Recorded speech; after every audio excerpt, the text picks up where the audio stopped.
गौरी पुत्र गणेश भगवान की जय। श्री लक्ष्मी नारायण भगवान की जय। श्री उमापति शंकर भगवान की जय। अन्नपूर्णा माता की जय। प्रिय भक्तजनों, आज हम इस वीडियो में माता अन्नपूर्णा की व्रत कथा सुनेंगे। तो आप सभी भक्तजन बड़ी ही श्रद्धा, ध्यान पूर्वक और प्रसन्नचित्त मन से माता अन्नपूर्णा की व्रत कथा को सुनिए। तो सभी प्रेम से बोलिए, माता अन्नपूर्णा की जय, सर्वदेवी देवता की जय। एक समय की बात है, काशी निवासी धनंजय की पत्नी का नाम सुलक्षणा था। उसे अन्य सब सुख प्राप्त थे, केवल निर्धनता ही उसके दुख का एकमात्र कारण थी। यह दुख उसे हर समय सताता रहता था। एक दिन सुलक्षणा अपने पति से बोली, स्वामी, आप कुछ उद्यम करो तो काम चले। इस प्रकार कब तक काम चलेगा? तब सुलक्षणा की बात धनंजय के मन में बैठ गई और वह उसी दिन विश्वनाथ शंकर जी को प्रसन्न करने के लिए बैठ गया और कहने लगा, हे देवाधिदेव विश्वेश्वर, मुझे पूजा पाठ कुछ आता नहीं है, केवल आपके भरोसे बैठा हूँ। और इतनी विनती करके वह 2-3 दिन भूखा प्यासा बैठा रहा। और यह देखकर भगवान शंकर ने उसके कान में अन्नपूर्णा अन्नपूर्णा अन्नपूर्णा इस प्रकार 3 बार कहा। और यह कौन क्या कह गया? और इसी सोच में धनंजय पड़ गया कि मंदिर से आते ब्राह्मणों को देखकर पूछने लगा, पंडित जी, अन्नपूर्णा कौन है? तब ब्राह्मणों ने कहा, तू अन्न छोड़ बैठा है, सो तुझे अन्न की ही बात सूझती है। जा घर जाकर अन्न ग्रहण कर। तब धनंजय घर गया और स्त्री से सारी बात कही। तब वह बोली, नाथ, चिंता मत करो, स्वयं शंकर जी ने यह मंत्र दिया है, वे स्वयं ही खुलासा करेंगे। आप फिर जाकर उनकी आराधना करो। तब धनंजय फिर जैसा का तैसा पूजा में बैठ गया। रात्रि में शंकर जी ने आज्ञा दी और कहा, तू पूर्व दिशा में चला जा। और वह अन्नपूर्णा का नाम जपता जाता और रास्ते में फल खाता, झरनों का पानी पीता जाता। और इस प्रकार वह कितने ही दिनों तक चलता गया। और वहां से उसे चांदी सी चमकती वन की शोभा देखने में आई, सुंदर सरोवर देखने में आया। उसके किनारे कितनी ही अप्सराएं झुंड बनाए बैठी थी। एक कथा सुनती और सब मिलकर माँ अन्नपूर्णा इस प्रकार बार बार कहती थी। और यह अगहन मास की उजेली रात्रि थी और आज से ही व्रत का आरंभ था। और जिस शब्द की खोज करने वह निकला था, वह उसे वहां सुनने को मिला। तब धनंजय ने उनके पास जाकर पूछा, हे देवियों, आप यह क्या करती हो? तब उन सब ने कहा, हम सब माँ अन्नपूर्णा का व्रत करती हैं। तब धनंजय ने पूछा, व्रत पूजा करने से क्या होता है? यह किसी ने किया भी है? इसे कब किया जाए? कैसा व्रत है ये और कैसी विधि है? मुझे भी विस्तार से बतलाओ। तब वे कहने लगी, इस व्रत को सब कोई कर सकते हैं। 21 दिन तक के लिए 21 गांठ का सूत लेना चाहिए। 21 दिन यदि न बने तो 1 दिन उपवास करें। यह भी न बने तो केवल कथा सुनकर प्रसाद लें।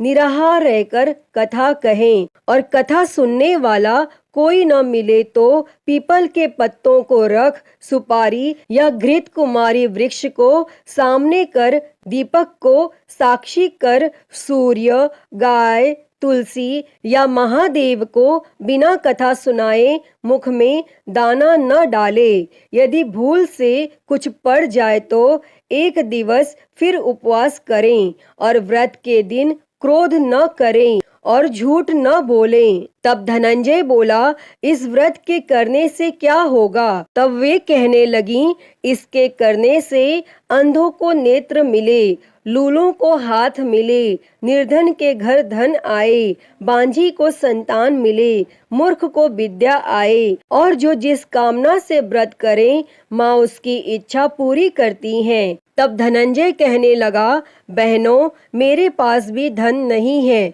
विद्या नहीं है, कुछ भी तो नहीं है। मैं तो दुखिया ब्राह्मण हूँ, मुझे इस व्रत का सूत दोगी? तब वे कहने लगी, हाँ भाई, तेरा कल्याण हो, हम तुम्हें अवश्य देंगे, ले इस व्रत का मंगल सूत्र ले। तब धनंजय ने व्रत किया और व्रत पूरा हुआ। तभी सरोवर में से 21 खंड की स्वर्ण सीढ़ी हीरा मोती जड़ी हुई प्रकट हुई। तब धनंजय जय अन्नपूर्णा कहता जाता था और इस प्रकार कितनी ही सीढ़ियां उतर गया तो क्या देखता है कि करोड़ों सूर्य से प्रकाशमान माता अन्नपूर्णा का मंदिर है। उसके सामने स्वर्ण सिंहासन पर माता अन्नपूर्णा विराजमान है। सामने भिक्षा हेतु शंकर भगवान खड़े हैं। देवांगनाएं चंवर डुलाती हैं, कितनी ही हथियार बांधे पहरा देती हैं। तब धनंजय दौड़कर जगदम्बा के चरणों में गिर गया। तब देवी उसके मन का कलेश जान गई और धनंजय कहने लगा, माता, आप तो अंतर्यामिनी हो, आपको अपनी दशा क्या बताऊं। तब माता बोली, मेरा व्रत किया है, जा संसार तेरा सत्कार करेगा। तब माता ने धनंजय की जीवा पर बीज मंत्र लिख दिया और अब तो उसके रोम रोम में विद्या प्रकट हो गई। इतने में क्या देखता है कि वह काशी विश्वनाथ के मंदिर में खड़ा है और माँ का वरदान ले धनंजय घर आया और सुलक्षणा से सब बात कही और माता जी की कृपा से उसके घर में संपत्ति उमड़ने लगी और छोटा सा घर बहुत बड़ा गिना जाने लगा। जैसे शहद के छत्ते में मक्खियां जमा होती हैं और उसी प्रकार अनेक सगे संबंधी आकर उसकी बड़ाई करने लगे और कहने लगे, इतना धन और इतना बड़ा घर, लेकिन सुंदर संतान नहीं तो इस कमाई का कौन भोग करेगा। क्योंकि सुलक्षणा से संतान नहीं है, इसीलिए तुम दूसरा विवाह करो। तब अनिच्छा होते हुए भी धनंजय को दूसरा विवाह करना पड़ा और सती सुलक्षणा को सौत का दुख उठाना पड़ा। इस प्रकार दिन बीतते गए। फिर अघन मास आया। तब नए बंधन से बंधे पति से सुलक्षणा ने कहलाया कि हम व्रत के प्रभाव से सुखी हुए हैं, इस कारण यह व्रत छोड़ना नहीं चाहिए और यह माता जी का प्रताप है जो हम इतने संपन्न और सुखी हैं। और तब सुलक्षणा की बात सुन धनंजय उसके यहाँ आया और व्रत में बैठ गया। तब नई बहू को इस व्रत की खबर नहीं थी और वह धनंजय के आने की राह देख रही थी। तब दिन बीतते गए और व्रत पूर्ण होने में 3 दिवस बाकी थे कि नई बहू को खबर पड़ी और उसके मन में ईर्ष्या की ज्वाला दहकने लगी थी और वह सुलक्षणा के घर आ पहुंची और उसने वहां भगदड़ मचा दी। तब वह धनंजय को अपने साथ ले गई। तब नए घर में धनंजय को थोड़ी देर के लिए निद्रा ने आ दबाया और इसी समय नई बहू ने उसके व्रत का सूत तोड़कर आग में फेंक दिया। अब तो माता जी का कोप जाग गया और घर में अकस्मात आग लग गई, सब कुछ जलकर खाक हो गया। तब सुलक्षणा जान गई और पति को फिर अपने घर ले आई। तब नई बहू रूठ कर पिता के घर जा बैठी और पति को परमेश्वर मानने वाली सुलक्षणा बोली, हे नाथ, घबराना नहीं, माता जी की कृपा अलौकिक है। पुत्र कुपुत्र हो जाता है पर माता कुमाता नहीं होती।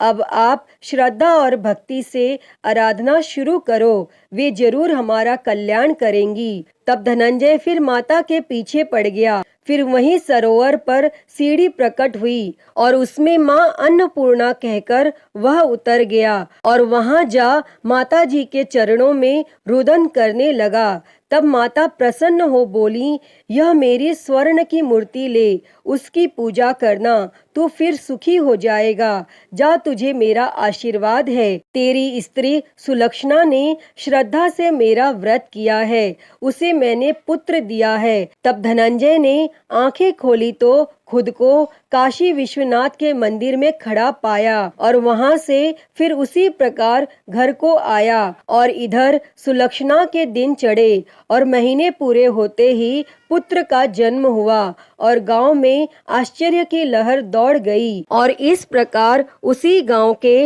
निसंतान सेठ के यहाँ पुत्र होने पर उसने माता अन्नपूर्णा का मंदिर बनवा दिया और उसमें माताजी धूमधाम से पधारी, यज्ञ किया और धनंजय को मंदिर के आचार्य का पद दे दिया।